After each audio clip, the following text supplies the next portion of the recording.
অর্থাৎ প্রত্যেকটি মানুষকে জবাবদিহি করতে হয়। প্রত্যেকটি মানুষকে, সমাজের যে কোনো মানুষকে, যেই অবস্থানেই আছেন না কেন, প্রত্যেকের একটি জবাবদিহিতা আছে। স্টেজে মহাসচিব সাহেব বসে আছেন, ওনার বক্তব্যে উনি বলেছেন ওনারা ওনারা ওনারা যেই জায়গায় গিয়েছেন বয়স হিসেবে অনেক ওনারা অভিজ্ঞতা অর্জন করেছেন। ওনাদের থেকে আমাদের বয়স অনেক কম, বা ওনার সাথে যারা আছেন একই বয়সের, আমাদের আমাদের অভিজ্ঞতা কম because of our age. But আমাদের যে অভিজ্ঞতা হয়েছে, আমার মনে করি একই অভিজ্ঞতা ওনাদেরও হয়েছে। যেই কথাটি আমি এতক্ষণ তুলে ধরেছি, আমরা হয়তো সামগ্রিকভাবে সমগ্র দেশে এই অ্যাকাউন্টেবিলিটিটা গড়ে তুলতে পারিনি। আমরা ৩১ দফা দিয়েছি।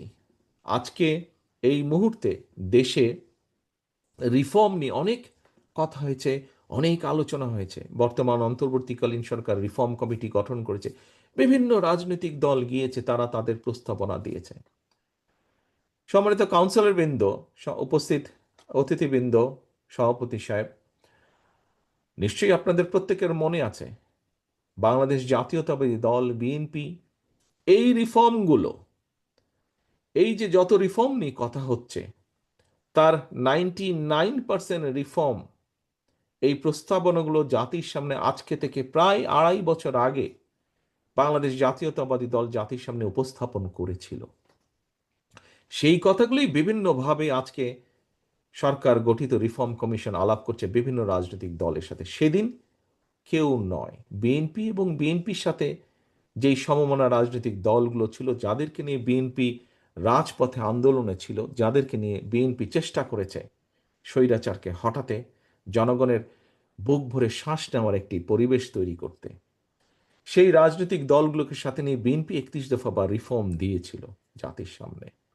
আজকে নেতৃবৃন্দ, কাউন্সিলরবৃন্দ, আপনাদের এবং আপনাদের মাধ্যমে বাংলাদেশি জাতীয়তাবাদে বিশ্বাসী যত ডাক্তার সমাজের, চিকিৎসক সমাজের যত সদস্য আছেন, সবার কাছে আমার একটি চাওয়া আছে।